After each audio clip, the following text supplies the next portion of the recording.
Yes, I'm doing the Elon pose, the triangle of truth, or the triangle of autism. How's it going? Welcome back to another great video. Today we have some peak quality content for you because we're taking a look at Chernobylite.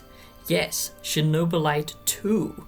Now this game, let's just say, is an interesting AA experience. I won't say that I was a massive fan of the first Chernobylite game. Chernobylite sounds like, I don't know, like, it reminds me of like a black girl I used to date. Oh, hell no! Hey Chernobylite, are you coming over later? Because, you know, we want to smack it. Okay, excuse me, but Chernobylite 2 is an interesting AA experience, is what I'm trying to say. And this one has actually refined the formula to a massive degree, because the first game did have a lot of jank in it, but the reason why a lot of people were interested in the first game, and the reason why I liked it as well, even though I wasn't in love with it, is because it was doing something unique. It had many original ideas, and it was actually quite a unique RPG with a complicated storyline.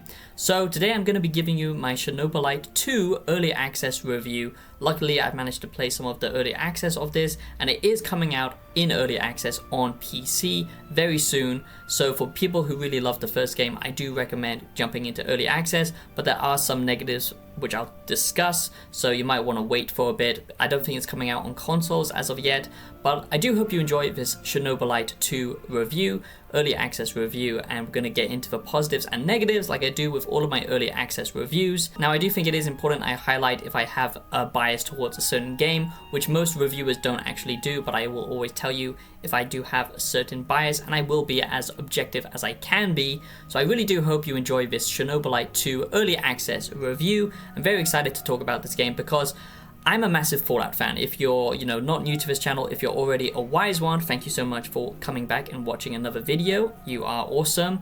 But yeah, I'm a massive Fallout fan. I never hide that. I make so many Fallout videos, and I am hankering for another Fallout experience, but it's going to be a long time before we get anything like that. Chernobylite is a good filler, I would say. A lot of people want to compare this to Stalker. It's pretty much nothing like Stalker. Oh shit, here we go again. What is this?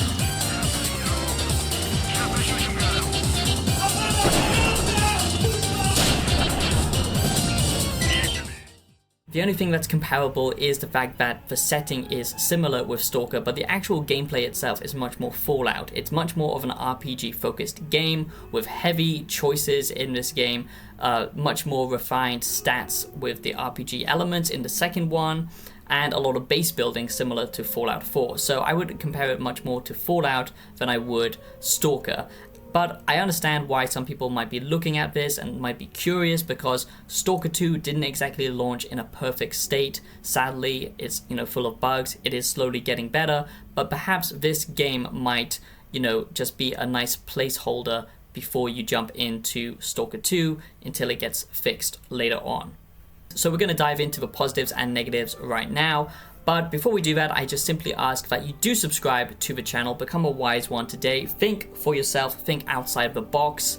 Always take my reviews with a grain of salt. It is simply an opinion. That's all they are at the end of the day. We all have our own different perspectives and opinions on everything, but I try and be fair and as objective as possible. If you love deep gaming content, analytical content that really looks at games with a fine analysis, and you like game reviews, early access coverage, and philosophical content, I do a lot of different things on this channel, video essays, so subscribe to the channel, become a wise one.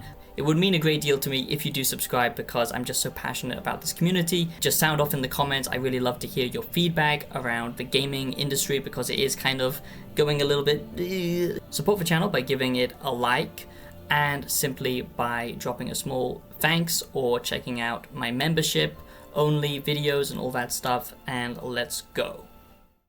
So the reason why I didn't like Chernobylite 1 as much, I think it's mostly because it felt very mobile-like. And what I mean by that is the systems that it had, the base building stuff, it never felt fully fleshed out, and it did feel kind of just grindy, repetitive, a lot of resource management, but they had a lot of cool ideas as well with the RPG systems, you know, managing your mental health, which is something I would recommend that you do, because otherwise you'll end up as an insane person like me. Oh my god! Wow! Managing the NPCs, sending them out on different missions. It also had such a cool mechanic, similar to some other like AA games like Outward, where if you basically fail, if you get killed, you won't just respawn, you actually get in a unique scenario and you have to like escape capture and all this kind of stuff. So it did have a lot of unique elements going on for it, which I really like. And the second one has become more action focused, more streamlined, and the production quality is a lot better. There's facial animations now, not everything is hidden behind a mask. The art style is still a negative to me because it just isn't that appealing. It doesn't look that unique. It looks very video gamey and kind of cheapy, but that's just a personal touch, I guess. But the production quality certainly is better, and I've noticed that a lot with the ambience and the music as well, which is much higher quality. I would say the first negative, like I said, is the art style, and just the state of the game right now in early access. I don't think they've really found their unique tone of, you know, creating a atmospheric post-apocalyptic game. This green kind of just, you know, like vomit on screen a lot of the time. And yeah, that's an artistic choice. Some people won't mind it, but to me it's rather off-putting and makes the game feel even more AA than it should do. The world just isn't that interesting to me to look at, and the state of the game right now, it's very good actually, for the most part, but there is problems with FPS stutters. Even on high-end machines, it's going to stutter for you. Hopefully they patch that out, but there is some massive quality of life changes, so let's go into some positives, because I do think this is a good game, and the more it gets, you know, refined, then it will be even better. So that is the fact that now you can switch between first person and third person.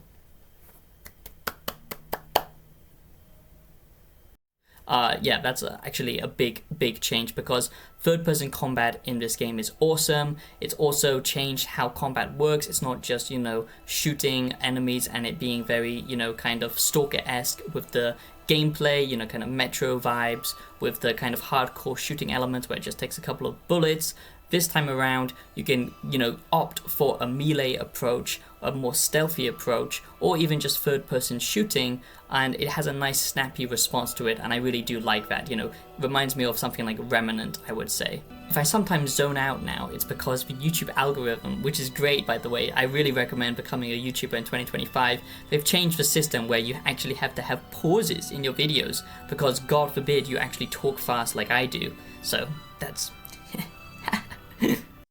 I just miss the days when it was about, you know, just community, that, you know, just that back and forth, instead of all of this just capitalism and corporatism in YouTube. So if you do love OG YouTube, I do urge you to subscribe, because I really do value my community here, and I just want to have fun talking about things I care about, and hopefully giving you new perspectives on life and gaming, philosophy, all that stuff.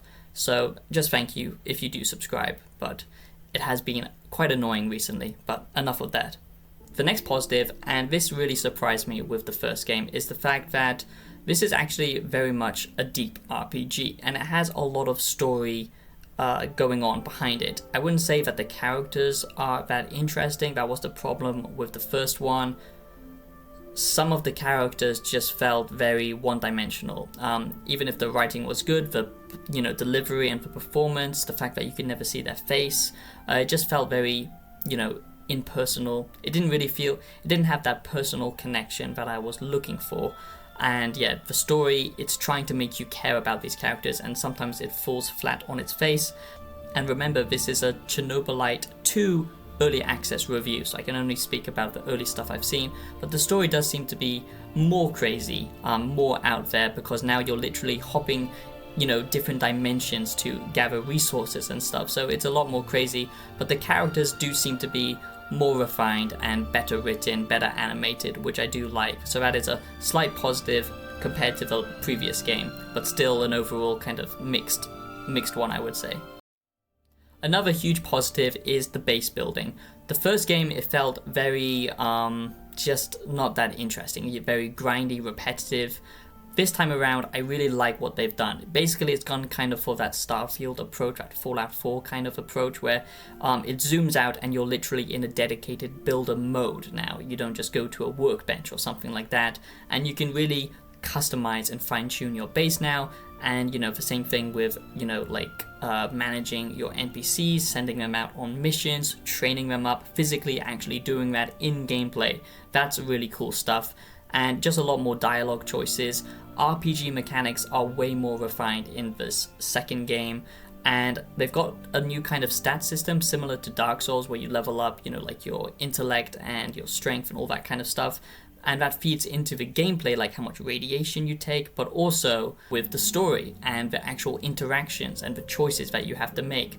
And that's a nice change of pace, I would say. You also get 6 different classes to start off with, which is super cool. So you can really have much more of a player agency, player choice, you know, with its combat and just how you play the game.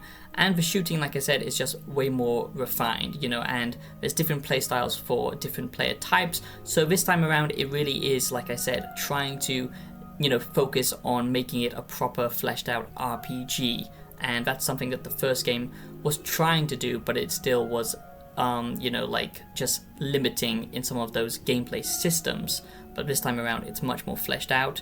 The actual graphics themselves sometimes look good, but the NPCs kind of have a washed out look to them, and I hope that gets fixed.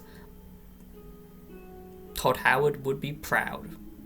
So that's a quick Chernobylite 2 early access review. I just thought I would cover it as it is in the wheelhouse of, you know, my interest with post-apocalyptic RPGs. Sadly, the story just doesn't grip me as much as something like Fallout or Metro or Stalker, and I do like it's trying to do a unique thing, but the problem is the story itself can feel convoluted at times, overly complicated for the sake of being unique, but the gameplay is much better this time around, and there is still a lot of fun to be had with this game, so I do recommend it, but you just have to be a particular type of player that likes this type of heavy system type apocalyptic management type game, not so much just a, you know, kind of standard RPG where you go out, you make choices, and that's kind of it. This is very much a micromanagement RPG game, but with good combat.